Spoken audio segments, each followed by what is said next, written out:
কৃষ্ণ ভাত খাওঁতেনো বাৰু এনেকৈ চচনি খাব লাগেনে কোনেনো বাৰু মোৰ কথা কি কৈছে অকল ভাত খাওঁতে বুলিয়ে নহয় মা মই এইকেইদিন তোমাক লক্ষ্য কৰি আছো তোমাৰ দেখোন কাহটো সঘনাই হ'বলৈ ধৰিছে ফাৰ্মেচী পানী দিয়া দৰৱকেইটা খায়ো দেখোন তোমাৰ ভাল হোৱা নাই ইমান কেইটা বটল খালা ব'লাচোন ডক্টৰৰ ওচৰলৈ কিয়নো নোযোৱা হেই এইটো সময়ত মানুহৰ জ্বৰ পানী লগা কাহ হয়েই তাতেনো ইমান চিন্তা কৰিব লাগেনে আৰু ডক্টৰৰ ওচৰলৈ নোযোৱাকৈ ভাল হ'ব দে ইমান বুঢ়ী হ'লোহি এতিয়ালৈকে ডক্টৰৰ ওচৰলৈ গৈ নাপালোঁ এতিয়া এই সাধাৰণ কাহটো হওঁতেনো বাৰু ডক্টৰৰ ওচৰলৈ যামনে নহয় মা এনেকৈ চাই থাকিলে নহ'ব নহয় কাইলৈ মোৰ স্কুল বন্ধ নহয় তোমাক কিন্তু মই ডক্টৰৰ ওচৰলৈ নিমেই দেই তুমি কিন্তু এবাৰ একো বাহানা দেখাব নোৱাৰিবা হ'ব দে যাম বাৰু তই পিছে এতিয়া স্কুললৈ যা মোলৈ ৰৈ থাকিব নালাগে মই ভাত লাহে খাই থাকিম শেষ কৰিম আৰু তোৰ স্কুল দেৰি হ'বগৈ নহ'লে যা নহয় দেই তুমি খাই লোৱাচোন তোমাৰ খাই শেষ হ'লেই গুচি যাম টিফিনটো ল'লিনে নাই পিছে চাবি আকৌ অইন দিনাখনৰ দৰে আজি সেই টিফিনৰ বস্তুবোৰ ঘূৰাই আনিবি এনেও ভাতকেইটা খাই নগ'লে তাইক একেবাৰে বৰ মই পানী পিঠাটো বনাই দিলোঁ চাহৰ লগত খাবলৈ তাই হেনো পেটটো ফুলটিয়ে হৈ গ'ল এগৰামান খাই যাব পাৰ ৰাতিপুৱা ওলাই গৈছ ইমান ডাঙৰকৈ পিঠাটো বনাই দিলা আৰু ময়ো টেষ্ট পাই গোটেইটো খাই দিলোঁ এতিয়া আৰু পেটত জেগা জোৰে নেকি নালাগে দিয়া মই স্কুলতে টিফিনটো খাই ল'মগৈ এই লগতে ভাতবোৰ খাই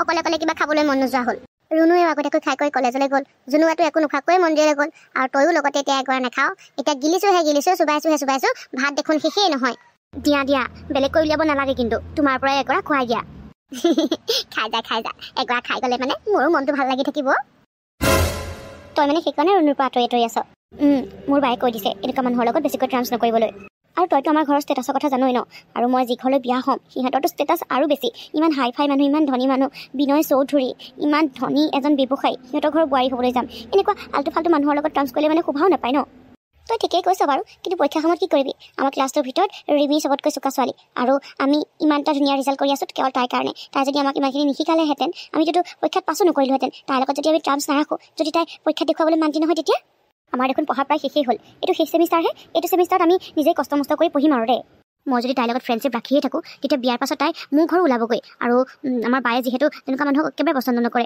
মোৰ বেয়া লাগিব দেচোন সেইকাৰণে তাইৰ লগত ট্ৰান্সটো এতিয়াৰ পৰাই কমাই দিব লাগিব তহঁতক মই ক'ত নিবিচাৰিলোঁ নহয় আৰু তহঁতি আহি ইয়াত সোমাই আছহি আমাৰ কিবা এটা খাবলৈ মন গৈছিলে সেইকাৰণে কেণ্টিনলৈকে গুচি আহিলোঁ আচ্ছা ৰিম তই ৰচোন দেই আমাৰ মানে লাইব্ৰেৰীত কাম এটা আছে আমি গৈ আহোঁ পটককৈ লাইব্ৰেৰীৰ ভিতৰখন কেনেকুৱা তাক ক'ব নোৱাৰা ছোৱালীকেইজনীয়ে আজি যে লাইব্ৰেৰীলৈ যাবলৈ মন কৰিলি আমাৰ ঘৰৰ সকামৰ পৰা অহাৰ পাছত তহঁত দুজনী মোৰ পৰা কিবা আঁতৰি থকা দি আছ যে নাই ৰিম তেনেকুৱা একো কথা নাই আচলতে আজি কলেজ শেষেই হ'ব হ'ল লাইব্ৰেৰীটোকে আমি দেখা নাপালোঁ সেইকাৰণে আজি দুজনীয়ে ভাবিছোঁ ভিতৰখন চাই আহোঁগৈচোন কি আছে কি নাই হ'ব যা বাৰু একচুৱেলি তহঁতৰ লগত থাকিবলৈ মোৰ এতিয়া সময় নাইকিয়া তহঁতক মোৰ দৰকাৰী কথা এটা ক'বলৈহে আছিলে সেইকাৰণে বিচাৰি ফুৰিছিলোঁ তোমাৰ এতিয়ালৈকে হোৱাই নাই ৰিম জল্দি খাই শেষ কৰা ৰেষ্টুৰেণ্টখনৰ টাইম টেবুল আছে যদি সময়মতে গৈ নাপাওঁ বন্ধ কৰি দিব ৰ'বা ৰোহন হৈছে তহঁতক ক'বলৈ বিচৰা ইম্পৰ্টেণ্ট কথাটো এইটোৱেই meet my boyfriend Rohan Rim তই বয়ফ্ৰেণ্ডো বনালি আৰু আমি গমেই নাপাওঁচোন আমি ৰিলেশ্যনশ্বিপত অহা বেছিদিন নাই হোৱা এনেই আগতে ফ্ৰেণ্ড হিচাপে কথা পাতিছিলোঁ বাৰু কিন্তু ই মোক পৰহিহে প্ৰপ'জ কৰিছে মই তহঁতক এতিয়া এৰিছোঁ হা আমি মানে নতুনকৈ খোলা ৰেষ্টুৰেণ্ট এখনলৈ যাওঁ বাই ৰোহন দেখিছ ৰবি এই তলে বয়ফ্ৰেণ্ডো পতালে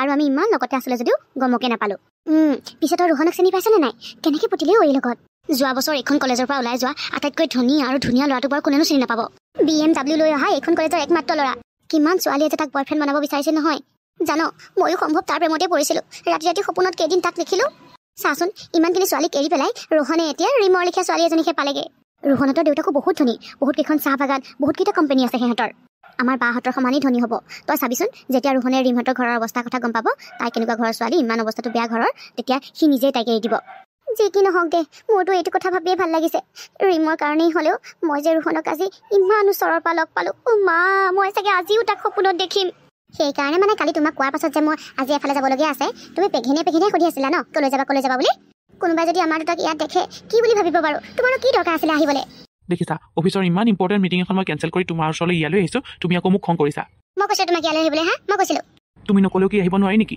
চোৱাইছি আমি দুটাই ফোনত কথা পাতোঁ মেছেজ কৰোঁ ইটো সিটো ভাল বেয়া খবৰ লওঁ তালৈকে ঠিকে আছে কিন্তু তাতকৈ যাতে বেছি নহয় তুমি মোক এনেকৈ মন্দিৰত লগ কৰিবলৈ অহা কথাটো মই একেবাৰে পচন্দ কৰা নাই মইনো কি ইমান ডাঙৰ মহাপাপটো কৰিলোঁ জানো তোমাক লগ কৰিবলৈ মন গৈছিল চাবলৈ মন গৈছিল সেইকাৰণে গুচি আহিলোঁ আৰু তোমাক মোৰ বহুত ডাঙৰ কথা এটা ক'বলগীয়া আছে ইমান দিনে সাহস কৰিও ক'ব পৰা নাই ভাবিলোঁ আজি মন্দিৰলৈ গৈছা যেতিয়া এইটো ঠাই বেষ্ট হ'ব কথাটো কোৱাৰ কি কথা ফোনতো ক'ব পাৰিলাহেঁতেন দেখোন সব কথা ফোনত ক'ব পৰা নাযায় জানো আচলতে তোমাক মোৰ মনৰ কথা ক'বলগীয়া আছিলে তুমি মোৰ বিষয়ে কি ভাবা নাভাবা নাজানো কিন্তু তোমাক নেদেখিলে দেখোন তোমাৰ মাত এষাৰ নুশুনিলে মই কিবা থাকিব নোৱাৰা লিখা হৈছোঁ তোমাক সদায় মোৰ চাই থাকিবলৈ মন যায় সদায় তোমাৰ মাত শুনি থাকিবলৈ মন যায় জানো মই তোমাৰ প্ৰেমত পৰিছোঁ তোমাক প্ৰথম দেখা দিনাৰ পৰাই মই তোমাক ভাল পাবলৈ আৰম্ভ কৰিলোঁ এয়া তুমি কি কৈছা ঋষি এয়া অসম্ভৱ মই তোমাৰ বিষয়ে কেতিয়াও এনেকৈ ভবা নাই আৰু ভাবিব নোৱাৰো কিয় ভাবিব নোৱাৰা কাৰণ তোমাৰ আৰু মোৰ মাজত আকাশ পাতাল পাৰ্থক্য আছে ঋষি মই হলো তোমালোকৰ ঘৰত কাম কৰিবলৈ যোৱা এজনী মানুহৰ জীয়েক তোমালোকৰ ঘৰৰ অৱস্থা চোৱা আৰু আমাৰ ঘৰৰ অৱস্থা চোৱা। সেইবোৰ বিচাৰ কৰা মানুহ আমি নহয় জানো? তুমি ইমান দিন মোৰ লগত কথা পাতিলা, মোৰ মাক পাইছা আৰু আমাৰ বিষয়ে তেনেকৈহে ভাবিলা। তোমাৰ মাক কেতিয়াও আমি আমাৰ ঘৰত কাম কৰিবলৈ যোৱা মানুহ বুলি ভবা নাই, আমাৰ ঘৰৰ সদস্য বুলিয়েই ভাবি আহিছোঁ। বিশ্বাস কৰা জানো, মই তোমাক বহুত ভাল পাওঁ। নাই নাই ঋষি, তোমাৰ মোৰ প্ৰতি থকা ফিলিংছ ইয়াতে সমাপ্ত কৰা। মোৰ ঘৰখনৰ প্ৰতি বহুত দায়িত্ব আছে। বায়ে অকলে অকলে সকলো চম্ভালি আছে, ঘৰ চলোৱা, ভণ্টিক পঢ়োৱা। মই অকণমান তাইক সহায় কৰিব বিচাৰোঁ আৰু মোৰ এটা সপোন আছে, তুমি জানাই। তোমাৰ সপোনৰ বাটত মই হেঙাৰ নিদিওঁ। তুমি তোমাৰ ঘৰখনৰ কাৰণে যি কৰিবলগীয়া আছে, যি দায়িত্ব পালন কৰিব খুজিছা, সকলোখিনি পালন কৰিব পাৰিবা জানো। মই তোমাক মানা কৰা নাই নহয়। নাই নাই ঋষি, তুমি বেয়া নাপাবা। মই তোমাৰ এই প্ৰপ'জেল কেতিয়াও একচেপ্ট কৰিব নোৱাৰিম। তোমাৰ ঘৰৰ মানুহে যেতিয়া গম পাব যে তুমি মোক বিয়া পাতিবলৈ আহিছা, মোক ভাল পাব বিচাৰিছা, তেতিয়া তোমালোকৰ ঘৰৰ মানুহে মোৰ মা আৰু বাক হয়তো বহুত অপমান কৰিব, যিটো মই কেতিয়াও হ'বলৈ নিদিওঁ। তোমাৰ মোৰ প্ৰপ'জেল একচেপ্ট কৰাত ভয় এইটোৱেই যে মোৰ ঘৰৰ মানুহে তোমাক একচেপ্ট কৰিবলৈ নাই, আৰু 2 নম্বৰতে তুমি চাকৰি কৰিব পাৰিবলৈ নোৱাৰা, নিজৰ ঘৰখনক সহায় কৰিব পাৰিবলৈ নোৱাৰা। সেইটোৱে নহয়নে? তোমাক যদি মোৰ ঘৰৰ মানুহে নিজ ইচ্ছাৰে বোৱাৰীৰ ৰূপত একচেপ্ট কৰে, তেতিয়া তোমাৰ একো প্ৰব্লেম নাথাকে নহয়। মই তোমাক কথা দিছোঁ, বিয়াৰ প্ৰস্তাৱ আমাৰ ঘৰৰ পৰা তোমালোকৰ ঘৰলৈ যাব, আৰু তোমালোকৰ ঘৰৰ মানুহে তোমাক যেতিয়াই মোলৈ বিয়া দিব পাৰে তেতিয়াই দিব। লগতে তোমাৰ চাকৰি কৰাৰ ক্ষেত্ৰত নাইবা ঘৰখনক সহায় কৰাৰ ক্ষেত্ৰত কোনো ধৰণৰ আপত্তি আমাৰ ঘৰৰ পৰা নাথাকে, হ'বতো? কিন্তু ঋষি, মোৰ ভাল পোৱাৰ এগেইনষ্টত আৰু এষাৰ কথা নক'বা জানো। তোমাৰ মায়ে যে ৰুটিখন কেনেকৈ বনায় নহয়, ইমান কোমল হৈ থাকে, চবেই নোৱাৰে কিন্তু মুখত দিয়াৰ লগে লগে পমি যায়, খাই ইমান ভাল লাগে। মায়ে অকল ৰুটিয়েই নহয় ৰক্তিম, সকলোখিনিয়ে বৰ ধুনীয়াকৈ ৰান্ধে। পিছে তুমি আমাৰ সকামলৈ নাহিলা কিয়? বেয়া পাইছোঁ তোমাক, ইমান আশা কৰি আছিলোঁ তুমি আহিবা বুলি। যাবলৈতো মোৰো খুব হেঁপাহ আছিলে অনু, কিন্তু কি কৰিবা, সেইদিনত মাৰ গাটো খুব বেয়া হ'ল, মাক ডক্টৰ ওচৰলৈ নানিব কৰিবলগীয়া হ'ল, সেইকাৰণে আহিব নোৱাৰিলোঁ। অঁ, মাৰ কি হ'ল আকৌ? মই তোমাক কোৱাই নাই, মা ভাগৰ চুগাৰ আৰু প্ৰেছাৰটোৱে বৰকৈ দিগদাৰ দিছে। মাৰ কেয়াৰ ল'বা ৰক্তিম, আৰু খাওঁতে খুব সাৱধান হ'ব লাগিব, বহুত বাচিব লাগে কিন্তু দেই প্ৰেছাৰ আৰু চুগাৰ থাকিলে। তাকেহে অনু, তোমাক আচলতে মই আৰু এটা কথা কোৱা নাই, যিটো খুবেই দৰকাৰী। কি কথা এই? তুমি যেনেকৈ কৈছা মোৰ ভয় লাগিছে। মানে ঘৰত সকলোৱে মোৰ বিয়াৰ কথা উলিয়াইছে। তুমি কি কৈছা এইবোৰ ৰক্তিম? ঘপককৈ তোমাৰ বিয়াৰ কথা উলিয়ালে যে? তোমাকচোন মই কৈছোঁৱেই, মা গাটো ঠিক হৈ নাথাকে, আৰু মোৰো বিয়া পতাৰ বয়স হৈছে দিয়াচোন, আৰু ঘৰত ডেকা ল'ৰা থাকিলে মানে বিয়াৰ কথা উলিয়াবই। পিছে এতিয়া কি কৰিম বুলি ভাবিছা? মই তোমাৰ বাহিৰে অইন কাকো বিয়া নাপাতো। কিন্তু অনু, তোমাৰ আৰু মোৰ এই প্ৰেমৰ সম্পৰ্কটোক বিবাহৰ স্বীকৃতি দিবানে? তুমি যেতিয়া মোক ভাল পাবলৈ সুধিছিলা, তেতিয়াই দেখোন মই তোমাক কৈছিলোঁ যে মোৰ ওপৰত বহুতখিনি দায়িত্ব আছে, কৰ্তব্য আছে, আৰু সেইখিনিক এৰি পেলাই মই কিন্তু তোমাৰ লগত সোনকালে বিয়াত বহিব নোৱাৰোঁ। আৰু তেতিয়া তুমিও ৰাজি হৈছিলা। তুমি ৰাজি হোৱাৰ বাবেই মই তোমাৰ প্ৰপ'জেল একচেপ্ট কৰিছিলোঁ। কিন্তু এতিয়া যদি ঘপককৈ তুমি মোক বিয়াত সোমাবৰ বাবে কোৱা, কেনেকৈ হ'ব কোৱা? মোৰ ঘৰখন, মোৰ মা, ভণ্টি। মই বুজিছোঁ তুমি কি ক'ব বিচাৰিছা অনু, কিন্তু পৰিস্থিতি সকলোৰে কাৰণে একে হৈ নাথাকে। আজি মোৰ কাৰণে যিটো পৰিস্থিতিৰ সৃষ্টি হৈছে, সেইটো সন্মুখীন তুমি হোৱা হ'লে হয়তো তুমিও মোক একেটাই প্ৰস্তাৱ আগবঢ়ালাহেঁতেন অনু। আৰু তুমি চিন্তা নকৰিবা, বিয়াৰ পাছতো তুমি এতিয়া যেনেকৈ ঘৰখনৰ দায়িত্ব লৈ আছা, তেনেকৈ ঘৰখনৰ দায়িত্ব ল'ব পাৰিবা। তুমি তোমাৰ ঘৰখনৰ কাৰণে, মাহঁতৰ কাৰণে বা ভণ্টিহঁতৰ কাৰণে যিটো কাম কৰিব বিচাৰা, সেইটোকে কৰিব পাৰিবা। তাত মোৰ বা আমাৰ ঘৰখনৰ পৰা কেতিয়াও একো বাধা নোপোৱা। মই জানো তুমি বা তোমাৰ ঘৰখনে মোৰ ঘৰখনক লৈ মই কৰা কামবোৰত কেতিয়াও বাধা দিবলৈ চেষ্টা নকৰা। কিন্তু ৰক্তিম, তেতিয়া অকণমান হ'লেও পাৰ্থক্য আহিবই।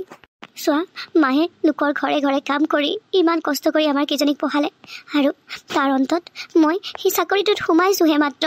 মোৰ চাকৰিৰ খবৰটোৱে ঘৰখনলৈ মালৈ অকণমান সুখ আনি দিছে, আৰু এতিয়া যদি মই ইমান ঘপককৈ বিয়াত সোমাওঁ, মোক নিজকে স্বাৰ্থপৰৰ দৰে লাগিব ৰক্তিম। মোৰ ঘৰখনৰ কাৰণে বহুতখিনি কৰিবলগীয়া আছে, বহুতখিনি। মই নোৱাৰিম ৰক্তিম, এতিয়াই তোমাৰ লগত মই বিয়াত সোমাব নোৱাৰিম, মোক ক্ষমা কৰিবা।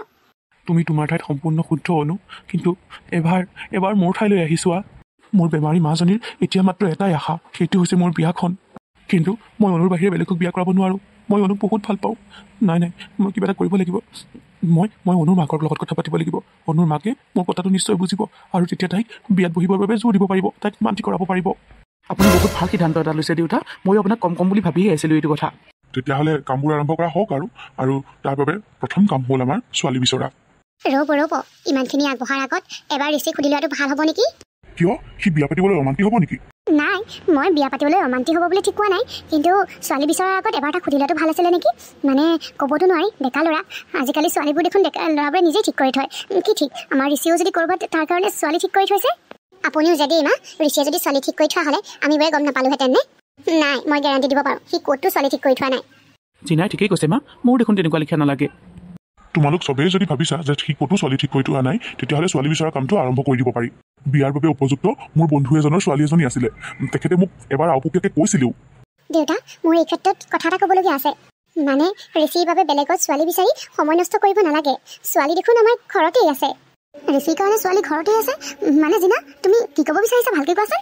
তুমি তোমাৰ দেৱৰৰ কাৰণে মনে মনে ক'ৰবাত ছোৱালী ঠিক কৰি থৈছা নেকি? অকণমান তেনেকুৱাই কথাটো দেউতা।